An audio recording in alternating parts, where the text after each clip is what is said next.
एक ग्वाला रोज गायों को चराने गांव से बाहर जंगल में जाता था। जंगल में एक संत का आश्रम था। वहां संत रोज तप, ध्यान, मंत्र जाप करते थे।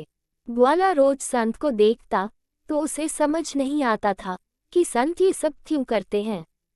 ग्वाले की उम्र कम थी। संत के इन कर्मों को समझने के लिए वह आश्रम में पहुंचा और संत से पूछा कि आप रोज ये सब क्या करते हैं। संत ने बताया कि मैं भगवान को पाने के लिए भक्ति करता हूँ। रोज पूजा पाठ, तप, ध्यान और मंत्र जाप करने से भगवान के दर्शन हो सकते हैं। संत की बात सुनकर ग्वाले ने सोचा कि मुझे भी भगवान के दर्शन करना चाहिए। ये सोचकर ग्वाला आश्रम से निकलकर एक सुनसान जगह पर पेड़ के नीचे एक पैर पर खड़े होकर तप करने लगा। कुछ देर बाद उसने सांस लेना भी बंद कर दिया।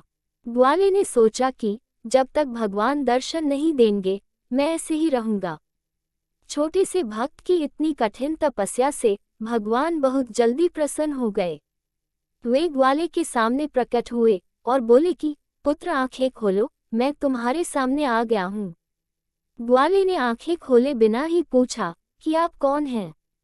भगवान बोले कि मैं वही ईश्वर हूँ जिसके दर्शन के लिए तुम तप कर रहे हो। ये सुनकर ग्वाले ने आंखें खोल ली, लेकिन उसने ईश्वर को कभी देखा नहीं था। वह सोचने लगा कि क्या यही वो भगवान हैं। सच जानने के लिए उसने भगवान को एक पेड़ के साथ रस्सी से बांध दिया। भगवान भी भक्त के हाथों बंध गए। ग्वाला तुरंत दौड़कर उस संत के आश्रम में पहुंच गया और पूरी बात बता दी। संत ये सब सुनकर हैरान थे। वे भी तुरंत ही ग्वाले के साथ उस जगह पर पहुंच गए। संत उस पेड़ के पास पहुंचे तो वहां कोई दिखाई नहीं दिया। भगवान सिर्फ ग्वाले को दिखाई दे रहे थे।